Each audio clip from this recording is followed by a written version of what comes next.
Court को ताले डाल दो। अगर गोली से खत्म करना है तो संविधान को फेंक दो उठाकर, इसकी जरूरत ही नहीं है।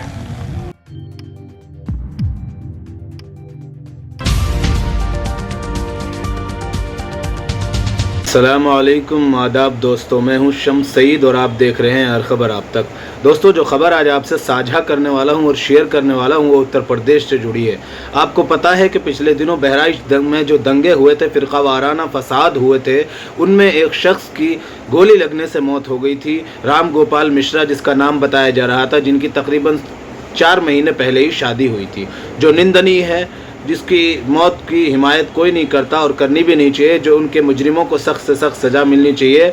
लेकिन उनके आरोप में आपको बताया था हमने कल भी कि जिस घर पर वो झंडा लेकर चढ़े थे, उसी पर जो उसका अब्दुल हमीद का घर था, उन्हीं लोगों पर उसकी मृत्यु का जो आरोप लगाया गया है, जिसमें सरफराज है, फ़हीम है, तालिब है, अब्दुल हमीद है और एक या दो शख्स और हैं। कुल 5 लोगों पर उनका मुकदमा चल रहा है। आपको बता दें कि सरफराज और तालिब का जो पुलिस ने इनकाउंटर कर दिया था कल, उनको ज़ख्मी कर दिया था, जो हमने कल आपको पूरी खबर दिखाई थी, उसी को लेकर असदुद्दीन ओवैसी का एक बड़ा बयान सामने आया है। और साथ के साथ हम आपको एक और बयान भी दिखाएंगे। आप देखिएगा कि उसको सिर्फ असदुद्दीन ओवैसी नहीं, यूपी सरकार पर निशाना नहीं साधा है, बल्कि वहाँ के जो उत्तर प्रदेश की जो कांग्रेस सरकार है, उन्होंने भी इस पर निशाना साधा है। और साफ तौर पर क्या कुछ कहा है वो हम आपको बताएंगे। लेकिन उससे पहले आप जो है ओवैसी ने क्या कुछ कहा है वो ज़रा देख लीजिए। और सीधे तौर पर योगी की जो ठोकों की राजनीति है उसको आड़े हाथों लिया है।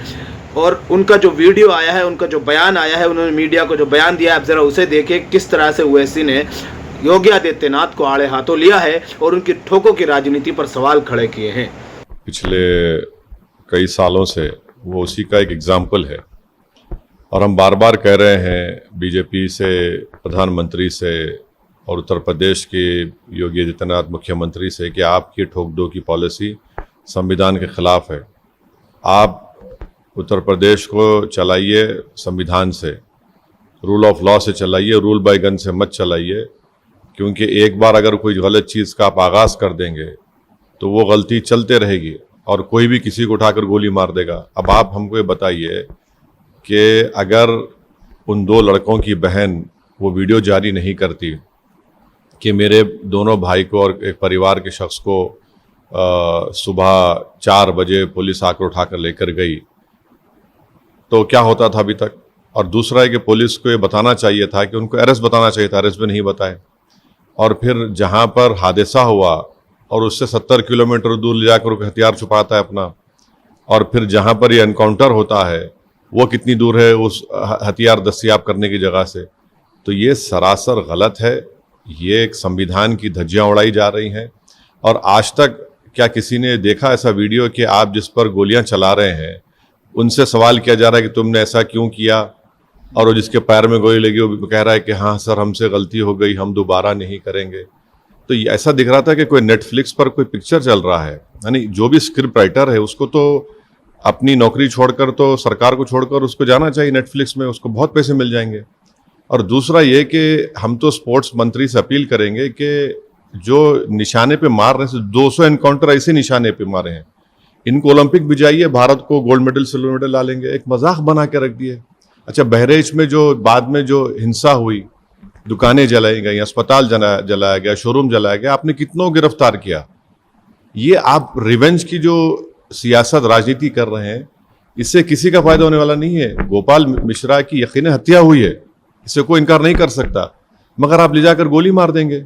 अरे भाई, अगर प्रूफ है तो सजा दिलाइए ना। कोर्ट किस लिए है, BNS किस लिए है, ये सब किस लिए बनाया गया है। अगर आप ही खुद जज बन जाएंगे, आप ही खुद फैसला सुनाएंगे, एग्जीक्यूशन बनेंगे, तो फिर कोर्ट की, संविधान की, कानून की जरूरत ही नहीं है। ये तो बहुत गलत हो रहा है। और ये एक तरफा और हेट्रेड बताई जा रही है एक समुदाय के खिलाफ।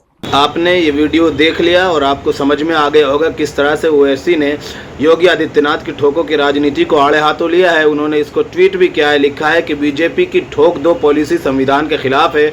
उत्तर प्रदेश को रूल बाय गन से नहीं बल्कि रूल ऑफ लॉ से चलाने की ज़रूरत है। अब हम आपको वो वीडियो भी दिखा देते हैं दोस्तों अंत में, जो वहाँ से निकल कर सामने आया है। उत्तर प्रदेश की जो कांग्रेस सरकार है, उसके जो वहाँ के कांग्रेस के अध्यक्ष हैं, उन्होंने भी इसको जो है लिखा है। एनडीटीवी इंडिया की ये पोस्ट है, इस पर लिखा है फर्जी इनकाउंटर। बहराइच हिंसा के 2 आरोपियों के पुलिस इनकाउंटर को यूपी कांग्रेस के अध्यक्ष अजय राय ने बताया फर्जी।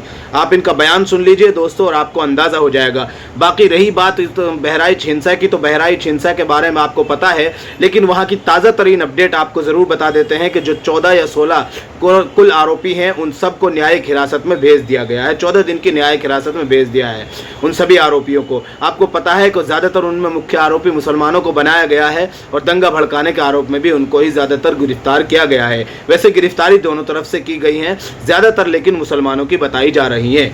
उनको न्यायिक हिरासत में भेज दिया गया है। घटना के 2 आरोपियों का इनकाउंटर हो गया है। बहराइच घटना के जो 2 आरोपी थे निश्चित उनका यूपी पुलिस ने एनकाउंटर किया है। देखिए, पूरी तरीके से बहराइच में सरकार फेल हो गई है और सरकार अपनी फेलियर को छिपाने के लिए सारे हथकंडे अपना रही है। क्या लगता है इनकाउंटर पूरी तरीके से ये पूरे प्रदेश में जंगल राज कायम है, फेल हो गए और ये फर्जी इनकाउंटर कराने वाली सरकार है। सबसे उस तरह का सलूक किया जाएगा, अगर है तो इस्तेमाल करो कानून को। मगर ये जो उत्तर प्रदेश की सरकार ने ये जो पॉलिसी बनाई है कि गोली का जवाब गोली से देंगे, तो मैं उत्तर प्रदेश के मुख्यमंत्री से पूछना चाहता हूं कि गांधी को मारने वाले का नाम गोडसे था। गांधी को मारने वाले का नाम गोडसे था, तो गोडसे को पकड़ा गया और गोडसे पर मुकदमा चला और मुकदमा चलने के बाद कोर्ट से उसको फांसी की सजा दी गई। इसको बोलते कानून की कामयाबी। गांधी से बड़ा कोई नेता नहीं हो सकता इस देश में। गांधी से बड़ा बाबा साहब अंबेडकर थे, मगर गांधी को मारने वाले को हमने कोर्ट में केस चलाया। राजीव गांधी को बम छोड़ाने वालों को केस चलाया, जेल में रखा चेन्नई में। इंदिरा गांधी को मारने वालों को हमने केस चलाया और जेल में रखा और सजा दी। ये कानून की कामयाबी है, ये गुंडों की कामयाबी नहीं थी। और आप देख लो, पाकिस्तान से अजमल कसब आया, बंबई की मुंबई की सड़कों पर खून की होली खेल रहा था। उसको जिंदा पकड़ने में हमारा एक बहादुर पुलिस का सिपाही शहीद हो गया।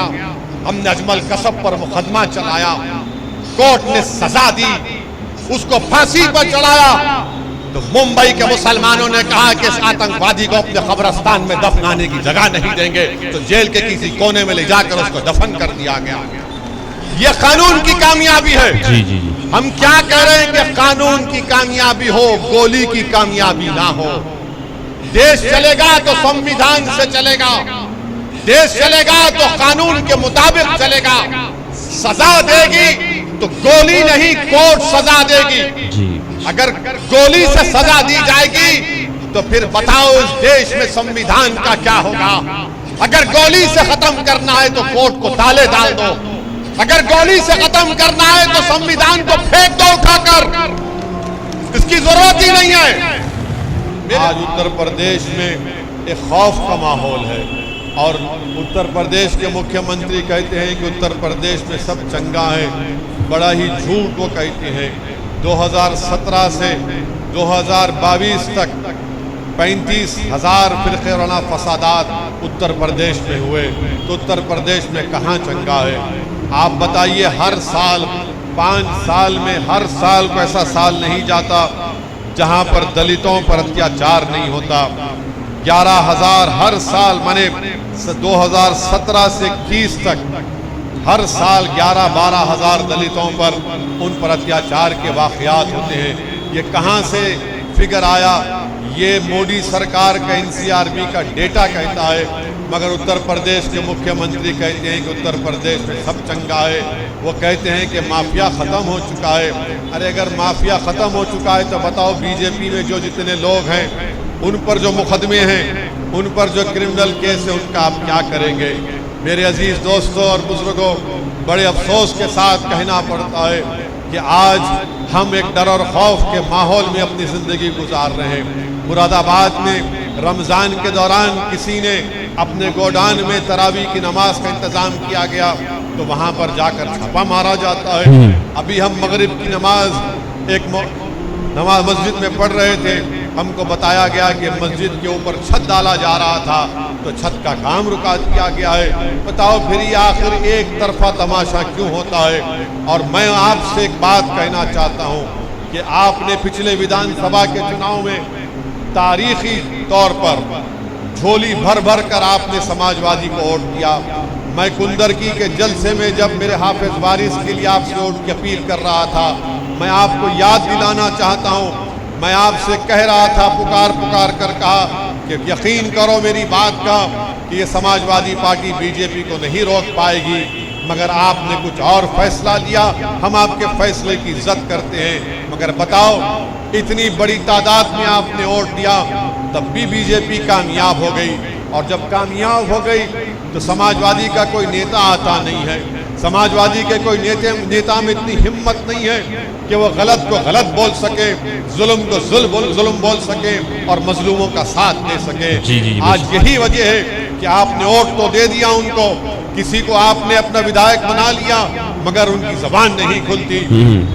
विधानसभा में जाते हैं और गूंगे और अंधे बनकर बैठते हैं, इनकी जबान नहीं खुलती। वहां पर उनसे ये नहीं पूछा जाता, सरकार की आंख में आंख डालकर नहीं पूछते कि बताओ स्कूल क्यों नहीं खोले जाते, बताओ यहाँ पर तरक्की का काम क्यों नहीं होता, बताओ आखिर कौन से कानून के तहत आप मनमानी करते हैं और किसी का घर बुलडोजर से तोड़ देते हैं। आप यही चीजें हैं, जब तक आप अपने वोट से अपने नेता को नहीं पैदा करेंगे आप कामयाब नहीं हो सकते हैं। मेरी बात अगर किसी को पसंद नहीं आ रही है तो मुझे माफ कर देना, मगर सच्चाई ये है, मैं आपसे अपील कर रहा हूं कि आप अपनी देखिए आपका क्या मुकाम है।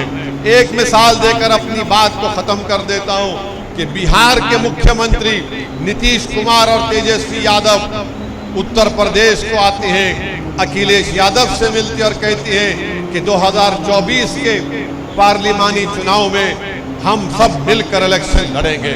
मगर आपको बताऊं, बिहार में इन लोगों ने एक ऐसे आदमी को जेल से रिहा किया जो कलेक्टर था, दलित परिवार से था, उसका नाम कृष्णया था, और यही उस वक्त का एक आलाजाद का एमएलए, उसने एक माप के जरिए उस दलित कलेक्टर की हत्या कर दी। कोर्ट ने उसको उम्र कैद की सजा दी।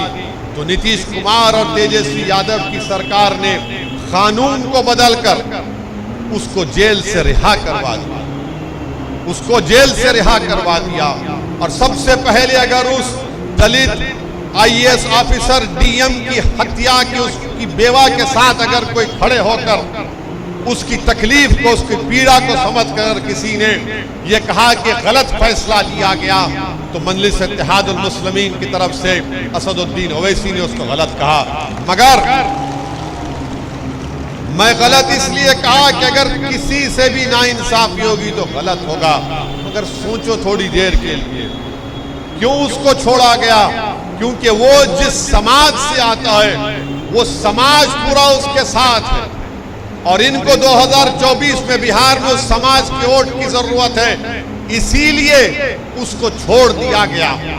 बिल्किस बानो को जिन्होंने रेप किया, हामिला थी बिल्किस बानो, उसका रेप हुआ, उसकी मासूम बच्ची को उसकी आंखों के सामने उसका कत्ल किया गया। बिल्किस बानो के रिश्तेदार महिलाओं का रेप हुआ और उनका कत्ल हुआ। उसके कातिलों को गुजरात की बीजेपी की सरकार छोड़ देती है। क्यों छोड़ती है? क्योंकि छोड़ने वालों की ताकत थी, वो कातिल थे, मुजरिम थे, मगर छोड़ा इसलिए क्योंकि उनके पास सियासी ताकत थी। अब थोड़ी देर के लिए अपने सीनों पर हाथ रखकर बताओ, क्या तुम में वो ताकत है? क्या तुम में वो ताकत है? बताओ, तुम में वो ताकत नहीं है। तुम्हारे आंसुओं की कीमत नहीं है, तुम्हारे उस उजड़े हुए घरों की जो बुलडोजर से तोड़ दिया जाता है उसकी कीमत नहीं है, तुम्हारी तकलीफ की कोई अहमियत नहीं है, क्योंकि तुम एक सियासी ताकत नहीं बन रहे हो। असदुद्दीन ओवैसी पर इल्जाम लगता है, लगने दो, मुझे इन इल्जामात की परवाह नहीं है, क्योंकि एक दिन अल्लाह फैसला करेगा और जो लोग इल्जाम लगा रहे हैं उनको अल्लाह के दरबार में उसको साबित करना पड़ेगा। मगर सुनो मेरी इस बात को, सुनो मेरी इस बात को, मैं तुम्हें ये इसलिए नहीं कह रहा हूं कि तुमको जज्बात में लाकर थालियां हासिल करो, मैं तुम्हारे थालियों का मोहताज नहीं, मैं तुम्हारा इत्तेहाद चाहता हूं, मैं तुम्हारी ताकत, तुमको ताकत बनते हुए देखना चाहता हूं। कि मेरी आंख अल्लाह बंद करने से पहले उत्तर प्रदेश में आप एक सियासी ताकत बने। अरे अगर हर समाज का एक नेता हो सकता है तो आप क्यों नहीं हो सकते?